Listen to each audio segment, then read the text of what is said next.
Yeah. People want to think we're some enigmatic rock band, fair enough. Some might just think we're a noisy punk band. Hey, you guys rock! The name itself was like totally, we had a piece of paper with about 20 names, and one of us in the room said, what about therapy? And I think it's just because it's one word, it's a word that everybody knows, and it's easy to remember. We just thought, well, it sounds okay. The question mark, we were filling in the blank spine of the cassette to send away to record companies, and there was only enough letter set for one therapy logo, and I'd started it too far over to the left, so with a space, so we put a question mark in to make it look more professional. And then people going, oh yeah, I mean, so subliminally you're questioning the conscience of the inner mind and the other word. We go, yeah, you know, this will get us into the enemy. So the next thing was we had to tell the truth. Little Wayne, the cannonball swing, went to London and came back late. Little as they bomb with the sun, came back with more than a tan. Tried to change the shape with the light, off from cutting with a whipper's knife. The vein brains in the head missing here, pulling from the hole with the body disappear. Every day I feel the same, every day raise it to the neck. Every day I feel the same. Well, what actually happened was I went to a Polytechnic to see a charity gig, and there were about 12 bands playing. And one of the bands we were actually playing was a band that 5 was in, and they were doing mostly cover versions. It was all stuff like Dead Kennedy's numbers and Susie and the Banshees numbers. And whenever I was really, really young, all the first records I bought was sort of that punk new wave era. And it was like a real blast from the past to me. I got really nostalgic about it, but then I noticed Feile was such a brilliant drummer, and he really stood out from the rest of the band, even though they were doing covers. So I drunkenly approached him and asked him what sort of music he likes. And he was telling me like Sonic Youth and stuff Steve Albini's done, like he was even into things like early Roxy Music and Captain Beefheart. I was going, hold on, this guy's from Belfast. All people talk about U2 and, you know, the Hot House Flowers. So he invited me around his house. He had his drum kit up in his bedroom with brushes, and I brought a little practice amp around him. Within a couple of weeks, I'd written 10 songs. And at this stage, Feile was still at school with Michael. I think geography class or something. So we wrote Michael in too, and the three of us just got on really, really well. So from there, we decided, right, this is the band, but this is the first step. We'll just carry on from here.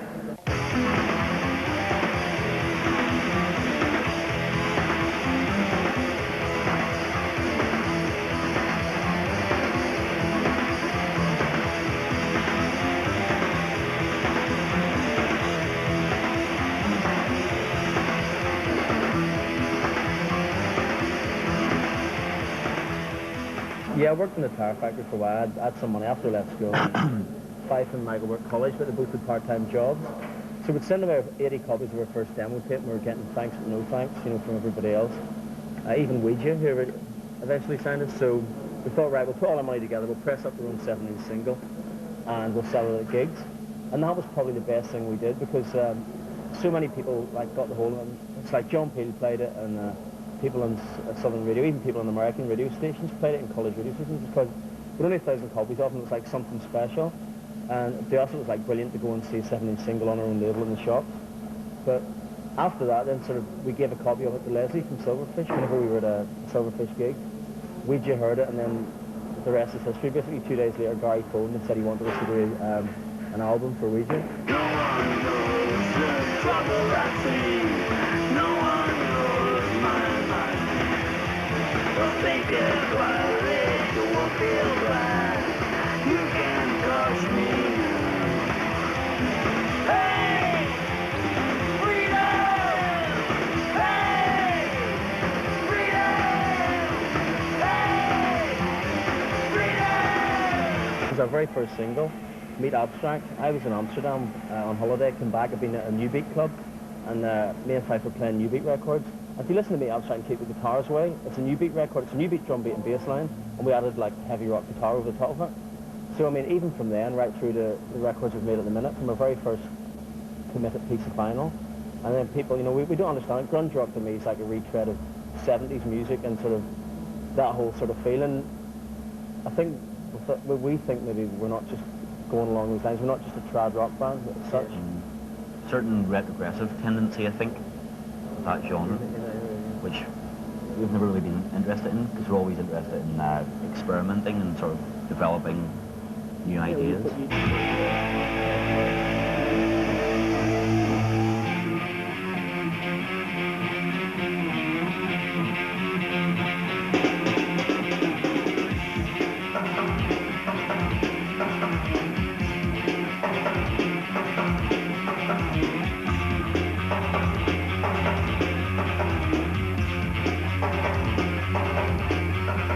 Teeth Grinder was actually quite a sly song because originally Teeth Grinder was written around the sample, and it's got that sort of really annoying Teeth Grinder vocal, right, which gets up people's nose, which is good because it annoys them, gets them to think about it.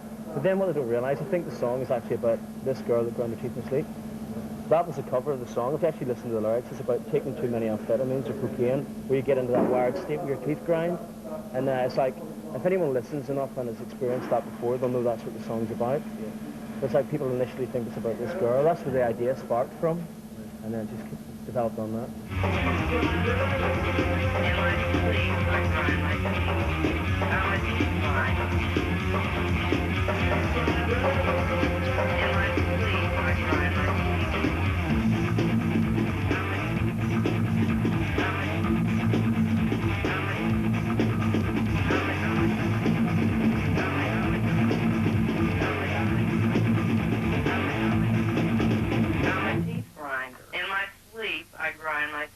We've been really, really well received. We've got no complaints about it. English, Irish and European fans.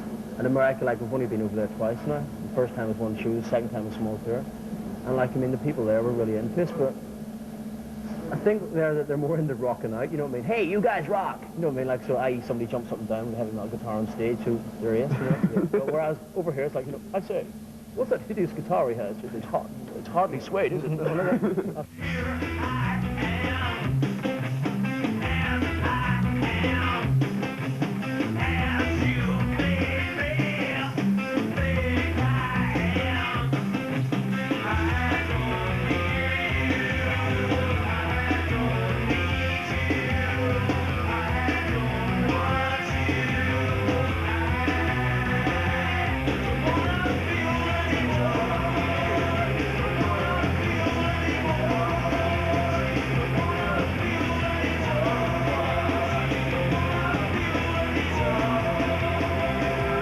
People said we sound more American than Irish. Well, hold on, why am I going to go and sing, oh, the mountains over here? But I live in a city which is surrounded by industrial estates and like houses. I don't know anything about that. I've never listened to Irish folk music. I mean, simply because I don't like it.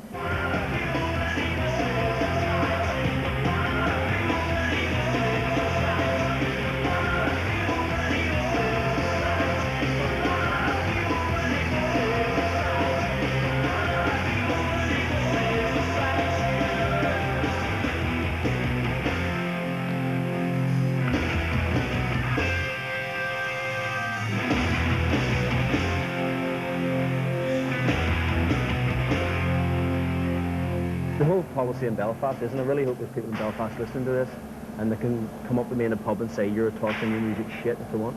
But there's so many people that get the leather trousers, they get the gear, they grow their hair, and they shave their chest, and then they write the songs. But it works the other way around, which is where they all fail.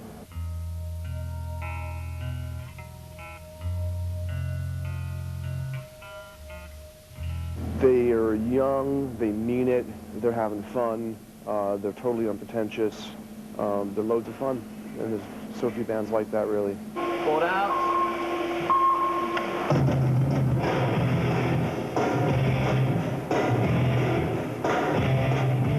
This is the third one we've done with the same director and most of the same crew, and it's everyone seems to just have a good time, really. The song's called Screamager. It's a third video I've shot with Therapy, and as opposed to the first two, which are very dark and ominous and a bit sinister and sad, we're trying to make Therapy get happy.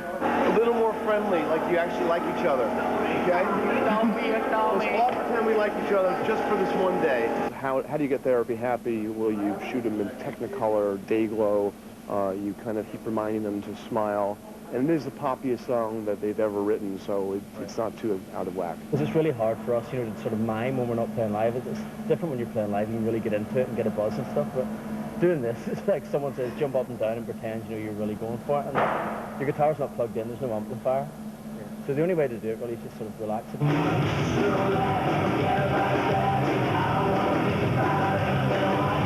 So with the video, we really, rather than the last two videos, we've done it being quite dark and the usual broody things. We wanted to make something just completely the opposite of that, and the whole sleeve of the single and stuff is a luminous green, and we just really wanted to tie in all these like luminous colours and stuff, and make it really bright, because the song itself is very poppy.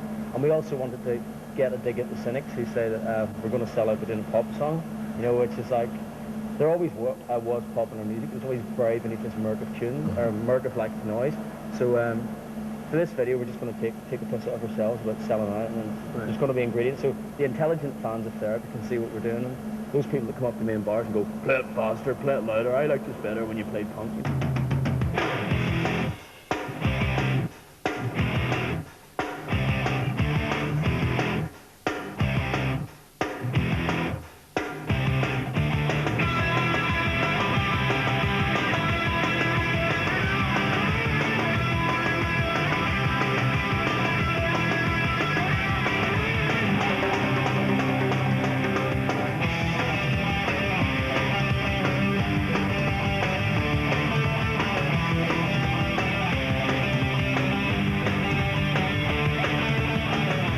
Face like this won't break any hearts.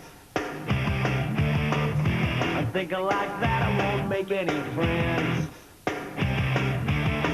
Screw that, forget about that. I don't want to think about anything like that. Screw that, forget about that. I don't want to know about anything like that. I've got nothing to do but hang around and get screwed up on you. I've got nothing to do on you.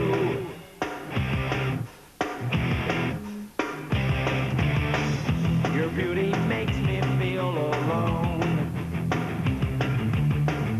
I look inside but no one's home. Screw that, forget about that. I don't want to think about anything like that. Screw that, forget about that. I don't want to know about anything like that. I've got nothing to do but hang around and get screwed up on you. I've got nothing to do but hang around and get screwed up on you.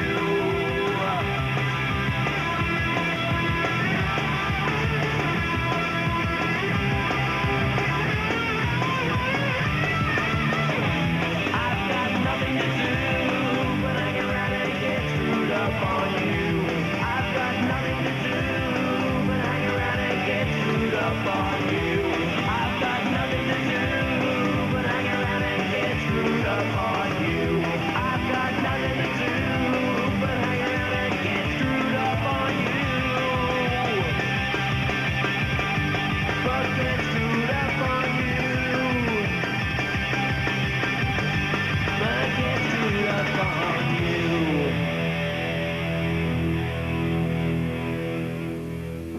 I don't think about things like that. If you think that where you see yourself in our year, then you're going to screw your head up. Because you're going to say, at the end of the year, I'm going to have a guitar chain swimming pool, a Scandinavian model for a girlfriend, and a huge bank account. And then you get dropped by the record company, you bomb, you end up losing the feeling in one leg and everything. All your parents die in a car crash. And the next thing you know, it doesn't go right. So the best thing to do is just take each day at a time.